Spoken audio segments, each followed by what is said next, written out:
There were 2 coworkers that work with my wife in a department of 7 that went away. Now, these were also the people that were prepping, so I didn't understand that. It's like you're prepping, so you're going to go on a vacation. And don't worry, we'll be back in time for the apocalypse. We'll be back in time.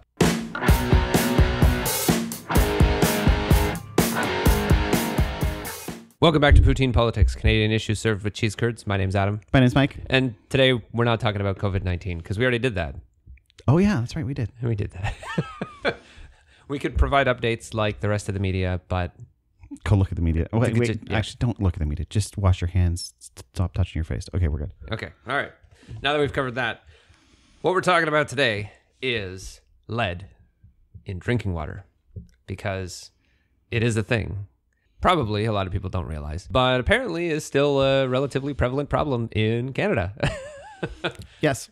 So, what do you know about the issues with lead in drinking water? So, part of the problem with lead in the drinking water, from my understanding, is that it's in old piping systems. A lot of places don't want to upgrade because they're like, well, you know, unless you're upgrading everything, it costs money and they don't want to pay for it. Well, let's start. Yeah, let's actually start there then, because that's some of the notes that I have, is the fact that money is a big part of the problem. For sure it is. It costs money to do it. Right. So I guess the first part is that who is responsible for maintaining or fixing these issues? Well, only because I've had pipes break, I know. Okay, who's that? So it depends on how far away you are from the road. Okay, fair enough. Right? And which then becomes part of the issue as well. And then there's a little bit of a gray area. So if you ever had your pipes back up, you know that almost to the sidewalk, depending on where the sidewalk is. But basically, until the sidewalk, even a little bit further, that pipe is yours. Yeah. Both incoming and outgoing. Yeah. So whenever it backs up or you have to get it replaced for whatever reason, you're the one on the hook for it. Mm-hmm. And it's part of the thing when you, part of the whole spiel that you sign when you buy your house that you probably aren't aware of, that you own that too. But, you know. Yep. I remember that with unclogging drains. Because we had issues with water backing up into one of our previous houses, and we were at least able to determine that it was the city's issue because the guys that we had come in to clear the drain snaked it down probably at least, I think they said 50 feet at least, and found no blockages. And they're like, well, it's obviously not an issue on your property. So we were lucky in that case that it wasn't our cost to have to fix the problem, but that's water going out. This is water coming in. So the municipalities handle day-to-day operations, right? So it's their responsibility to make sure that water systems run smoothly. And I guess at the same time, when it comes to the pipes that provide the water to the housing, that's also the municipality's jurisdiction. Yeah, jurisdiction. Sure, jurisdiction. We'll use that. I was going to say responsibility. That was the word I was looking for. But the problem is that the municipalities are saying, or some municipalities are saying that they don't have the money to, fix the issue, and they also don't know where these pipes are. Oh yeah, for sure. Because there's no inventory of where pipes with lead might be in the system, and so the problem is how easy is it to even test where the locations are where the lead is a problem. How easy is it then to access them, and how easy is it to repair them? Mm-hmm. So some of the budgets or estimates that certain municipalities have put out in regards to what it would cost to fix lead piping is a guess at best. Yeah, and this is where I still agree with the whole actuary thing, where you have to sometimes in government either make the calculation of how many people, and this is going to make me a lot of fans, how many people are going to die versus how much it's going to cost. I would wish they take one of two approaches. Either you say everyone lives matter no matter what the cost, so you fix every problem, which is unrealistic. That preventable. Yeah. Okay, we'll say. Yeah. Within the government scope, obviously you can't prevent a drunk driver, for instance. Mm-hmm. There's nothing that you can do with that, but can you prevent poisoning? Yeah, you can. Yeah, it's the difference between things that government can be proactive about and things that they can be reactive about. Yeah. I mean, obviously, let's say with drunk driving as the case, the government is proactive in the sense that there are laws that exist for drunk driving, in regards to charges and things like that. But generally speaking, a government is going to act reactively to those situations, because while they've provided the rules, if people don't follow them, that's not something that the government can stop beforehand. Right. Yeah, exactly. So if it's a proactive thing, they either need to say, okay, each life is X number of cost, and we're going to only save this many lives based on the cost, or every life matters and it doesn't matter the cost, we're going to save them all. Don't care which philosophy you're going to go with, just do it. But that's not how they do things. They do things based on public opinion, because their job is to get reelected, not to do what's right. There was an investigation done, led by the Toronto Star. It involved a few different media organizations, journalism schools, things like that. And so this was testing that was done from 2014 to 2018. So they did over 12,000 tests in, I think it was 32 different communities across the country. And over 1/3 of those tests failed or exceeded the national safety guideline for lead in water, which is 5 parts per billion. Sure. Yeah. So, I mean, like, yeah, exactly. We're talking about, what would obviously sounds like a relatively minuscule amount of lead particles in water. So let's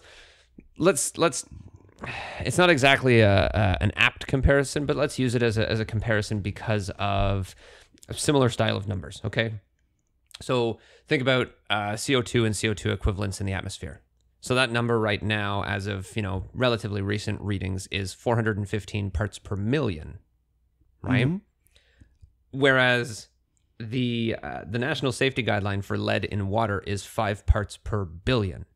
Yep. So, I mean... Well, they also, remember, they banned lead shot. They banned... Yep. Lead in gasoline. Lead in gasoline because it's so potent and it accumulates so quickly. The lead in shot thing actually wasn't the problem, which made me laugh. Oh? What was the problem? Lead in the water. Okay. Okay. The reason why it was banned was because they were saying that hunters were hunting on wetlands and they were creating lead because the lead shot was going to the water. Right. Okay. Turns out lead's gone now. Right. It's out of shot. Yeah. But it's still in the water. It's still in the water. Yeah. Because, it's not from the hunters. What a shock. Yeah. So to give some examples from this testing.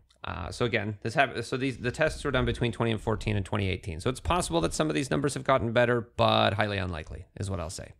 Some communities might have started to do things. Like, for example, Toronto was the first one that I looked at. In Toronto's case, they actually implemented some corrosion control in 2014. Okay. Because they had some previous studies and testing done in like 2008, 2009 to determine what the lead levels were in tap water in the city. And they've done some things in order to mitigate that. Now, how they've mitigated that, again, is by putting chemicals in the water to reduce lead corrosion from the pipes. Okay? Right. So I didn't get a chance to look up the chemicals that are involved in that process. So if it is kind of like doing one thing that could be bad to prevent something else that could be bad, I didn't look into that yet. But maybe we'll go. It's no longer smoking, now it's vaping. Right. Okay. Sure. Yeah, probably. So anyway, as a result, during this period of time, the percentage of tests in Toronto that failed was only 2.2%. Okay. So Toronto's doing a pretty good job. Okay. But it took them until 2014 really to actually start doing something that really mitigated the issue. Yeah. Okay. Because I want to say, I think there was numbers that I saw where before that, it was closer to like 20%. Okay. Right. So the chemicals in the water have done a lot to reduce the lead in the water. So as comparisons, Thunder Bay. Oh, okay. Okay. So Thunder Bay started a treatment program in 2018. So during the period of time that this testing was being done, before their treatment, they failed 45.7% of the tests that were done. That's fine. Oh, but hold on. After treatment, 50.5%. That's job well done. Of the tests failed. So they started treating the water for lead issues, and the number of tests, the percentage of tests that failed went up. It's fine. Halifax had a 30.8% failure rate. No, the Haligonians. The damn Haligonians. Edmonton had a 30.4% failure rate. Regina was 48.9% failure. And St. John actually wasn't too bad. It was only 6.3% failure rate. My favorite province. Yes, exactly. New Brunswick, your favorite province. New Brunswick appears to be doing something okay, or at least St. John is. So I hate New Brunswick. Go on. okay, yeah. So here was the note in regards to Toronto. So Toronto up until 2008, Toronto had among the highest rates of lead in the water, and one of the highest failure rates in the country as a result when it came to testing for lead in the water up until 2008. Oh, okay. So I think that was around the time when this study was done, and that's when they started looking into what options they had in regards to whether it was replacing piping, whether it was introducing the chemicals to the water and stuff like that. So this is why media is good, because they're the ones that do the research that other people won't. Right. And this is where investigative journalism is still highly important, not your everyday clickbait. Apparently, lead data testing is rarely made public. A lot of this information in the Tainted Water investigation from the Toronto Star was either through Freedom of Information requests, Okay. or literally going out and doing their own testing. Oh, Yeah. The problem, But then again- like it's a big enough problem, but again, whether it's money, whether it's public opinion, whether it's which is interesting. Like, public opinion seems like such a crazy answer to me when you think, like, don't you think public opinion would be on the side of people not wanting lead in their drinking water? Listen. Just saying. I mean, Well, the only thing I can say is public opinion. Do they want to spend the money to find out? Like, Yeah, I often people suppose. just want to turn a blind eye towards it, right? yeah.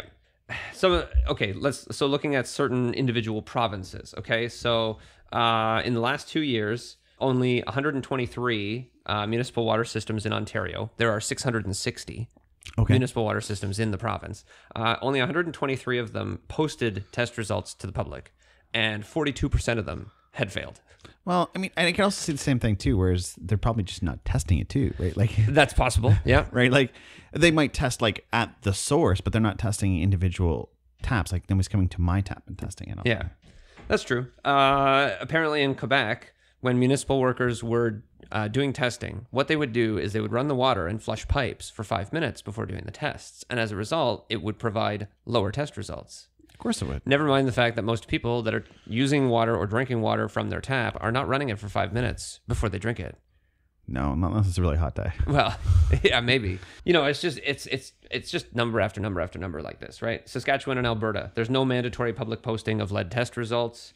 In Saskatchewan, so Moose Jaw, Saskatoon, and Regina, homes fed by municipal lines averaged at least 22 parts per billion from 2013 to 2018, which, when you consider the fact that the federal guideline is 5 parts per billion, That's just it's just four times. It's not bad. It's fine. It's not bad. Not bad at all. Let's put into perspective how recently this could still be an issue. Okay? So, lead pipes in new homes. So now we're not looking at the municipal lines, obviously. Now we're looking at the house. Yeah. Okay? So lead pipes were not banned in new construction until 1975. Yeah, I can see that. Okay? So unless you replaced all the plumbing in your house, No, my house is too old. your house is too old to be lead, you mean? Yeah. Oh, okay. Steel. You've galvanized got galvanized steel. steel. Okay. Yeah. So it you're all right. sucks. Okay. You're all right, I guess. Yeah. Except for, if you have to replace something. Oh, don't even get me started. Replacing pipes in my house is a nightmare, but it's galvanized steel. So, all right. At least that part's good. And now I'm also good as well. So my house was built in 1989. Okay. So lead pipes were banned in 1975. Lead solder wasn't banned until 1986. Because, I don't know what they would have used with galvanized steel. I think it just cranked it down. maybe. I don't know. Like, I don't replace my galvanized steel pipes when I replace them, so I don't care. Right. Exactly. And then on top of that, bronze and brass taps also potentially had lead in them until 2013. See, I could see my clawfoot tub having that problem, but not the actual pipes. Not the actual pipes, and not necessarily like your sinks and stuff like that. No, my sinks will be fine. Yeah. So I mean, I guess the problem is that at least from a household construction situation, we didn't fully get to the point where lead could possibly be eliminated from new construction until 2013. Yeah, like I mean, there's just Now this investigation, I guess the overall investigation is still ongoing, and there's still articles coming out. Now the thing is that as I was talking to my wife and a few other people yesterday, a lot has happened in 2020. When you think about it, even just small things, right? Okay, so think about nothing's happened at all. Okay, so obviously we had the little spat between the U.S. and Iran that led to the passenger plane being shot down. Yeah. Then a week after that, in Ontario at least, we had the Pickering nuclear incident. Yep. That wasn't an incident. That wasn't an incident, but let's send an alarm out at 7 o'clock in the morning, not panicking anybody. That's great. Then obviously we've had, and again, I'm looking at Ontario, let's say right now. So we've had the school strikes here. Yep. Then we had the blockades across the country. Yep. And in the midst of the blockades, COVID-19 was taking off and starting to spread, and the first cases came to Canada. Like, I mean, that's just 5 things, and it feels you're missing the other things. What were the? Yeah, I know exactly. I know I'm missing things. Alberta just got raked over the coals when the price of oil went from 70 to 30 or something. I can't remember what it was. I don't know because the price of oil was in like the mid 50s. So it went through the floor. It did. Oh, absolutely. Like Western Canadian Select, which is kind of what their prices are at. When it did that tank job over the previous weekend, the weekend of the 7th and 8th of March, it went from like high 30s, I think, to like 15. Yeah. Right? It was a severe drop. Yes. Russia. Anyway. So, I mean, yeah, exactly. I didn't even say anything about about the stock market. We're in a bear market now. The stock market's gone down over 20% this year. So, and that was just in a matter of what, 2.5 weeks was when that happened. So, yeah, a lot of stuff has happened. When I was doing some research for another topic, I came across an article actually came up on the Toronto Star's homepage about this investigation again. And this is why I started to look into it, because I know I read the original report, which is from November. Like all those numbers I gave you, that article came out mid-November. Right. Okay. So this is an article that came out at the end of February 2020. Said 1/3 of Ontario schools and daycares have dangerous levels of lead. Again, based on testing done in the last 3 years. Doesn't surprise me. No. So I asked you what schools your kids go to. Yep. And on this article, you can actually look up the schools and daycares and stuff like that. And you can look up kind of the number of tests and failures and percentage and things like that. So your kids go to 2 different schools. Yep. One of them had a 22% failure rate. Oh, good. The other one had a 25% failure rate. Oh, so they're both the same boat. Right. Good. Now, I've got one son who's still in public school. His high school had a failure rate of 36%. In response to this, here's what the Toronto Star got from the provincial government. Okay. So in an email or whatever from the ministry that's responsible for this kind of stuff, and this is not education. Well, I guess it's partially education, but anyways. So the provincial government says that the 2019 budget included $1.4 billion in funding to quote unquote renew Ontario schools and ensure major repair and replacement work can be undertaken. What's the backlog on repairs on schools in Ontario right now? No, I have no idea, but I know it's big. $16 billion. Listen, it's fine. It's fine. That's whatever. I mean, it's a little lead. Now, the other thing that I found out too is that the schools are responsible for making this information available to the public. Right. But only during business hours, which means the information is likely only available at the schools. So if you want to find out this information for yourself, you would have had to go into the school, go to the office, and ask them for these lead test results. How many people are going to do that? How many people think to do that? Hey, I need to know about if there's any lead in the drinking water in my children's school. Well, I'm going to be blunt. The reality of my scenario, I can't pull my kids out of the school. Yeah, that's true. So what am I going to do? Well, like in our case, when I read this article, okay, so I read it about a week before we're recording this right now, and what we did is because we have a filtration system at home that does take lead out of the water to like 99.9% effectiveness. Right. So we send him to school now with a bottle of water, right? Yeah, we would send our kids to school with bottled waters, but I didn't know they drank from the fountain. Right. Well, yeah. I mean, they might drink from the fountain, and it's like you only have so much control over that. Yeah. So my point is not necessarily like don't send your kids to school or whatever. It's do what you can to mitigate the problem, but we need to like we know that this is an issue. We know that the backlog of repairs is an issue. We need to be like, I feel like the public needs to be lobbying for this kind of stuff more. But the corporations aren't going to get their fund discounts. Yes, so they're. You know what? It's not even the subsidies that are the issue here. Okay, like let's look at our community in particular. Okay, what did we decide was the most important thing for our community over the last, let's say, probably 10 years, okay? What's been the most important thing in this community over the last... I'm just to limit it, okay? I mean, I could go back further, and obviously it would probably be a very similar answer. But what have been the most important things in our community for the last 10 years? The rec center. Right, the rec centers. We've built one, and we've almost finished building another. We built one with ice pads, and okay, fine, I get it. Ice pads, hockey, it's Canada. We like our hockey. It brings economic activity to the city and so on and so. It's great. You know what? There's probably still lead coming into the drinking fountains that are at that rec center. Never mind the fact that the rec center, well, it's obviously built recently enough that there wouldn't be lead in the pipes in the building. If the municipal lines potentially have lead, that's still a problem.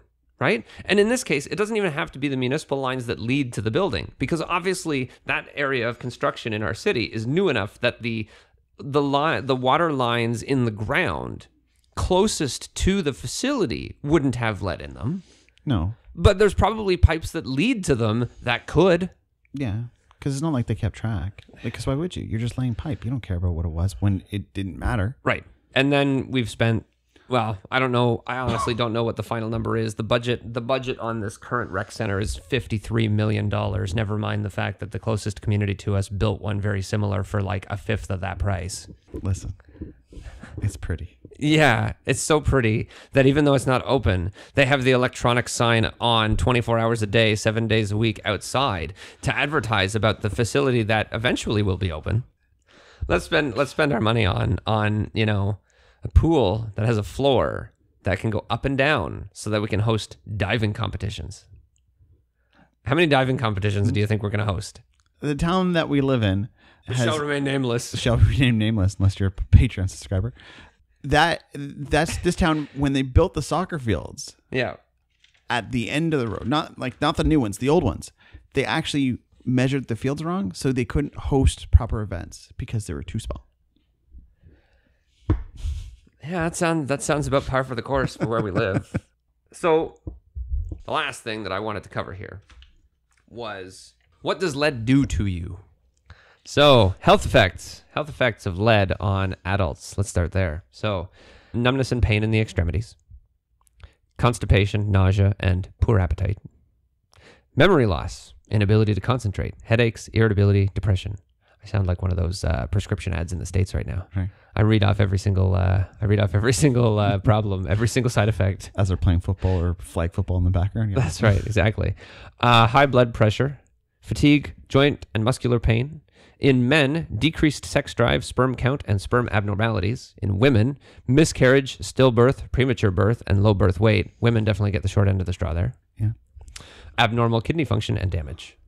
Well, I don't think I suffer from any of those, really. At least the list did not include anal fissures. That's true. That's the worst. Okay. Effects of lead on children. Abnormal development of the nervous system. So we're not even talking about numbness. It's literally like it can just not develop properly. Right. Behavioral problems, low IQ, hearing loss, and learning disabilities.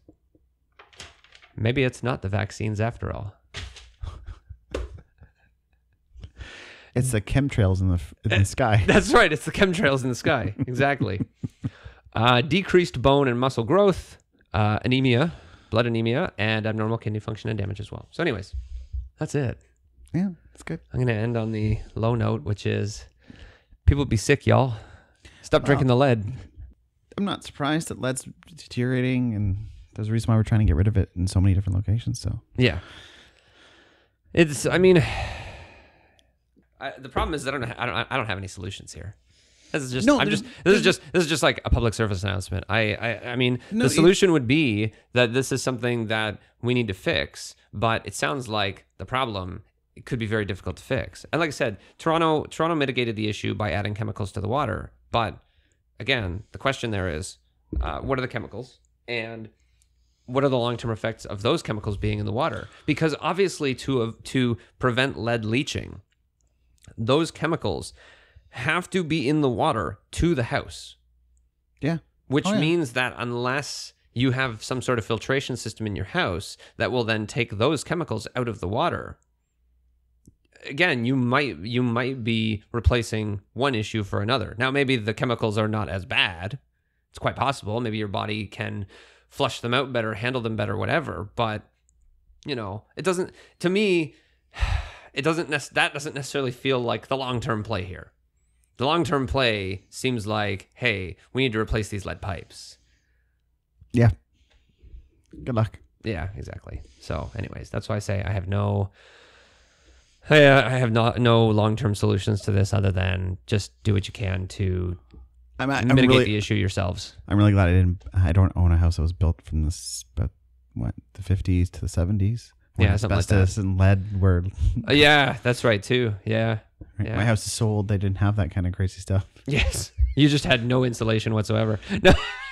Paper. You had newspapers in between the walls. Paper? Yeah, exactly.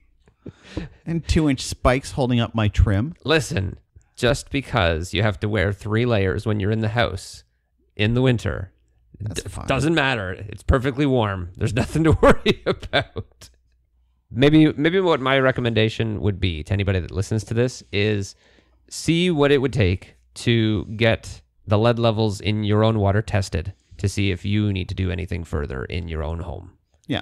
Okay. So determine if you've got any sort of, potentially if you have any sort of lead in the pipes in your house, because obviously, again, that's something that you have control of. Now, that could be very costly, obviously, to do, but really don't rely on the governments at any level to do anything with this or to do anything quickly. Do what you can for yourself to mitigate this issue as much as possible. Yeah. That would be my recommendation. Anyways, so this has been Lead in Drinking Water. My name's Adam. My name's Mike. We'll talk to you soon.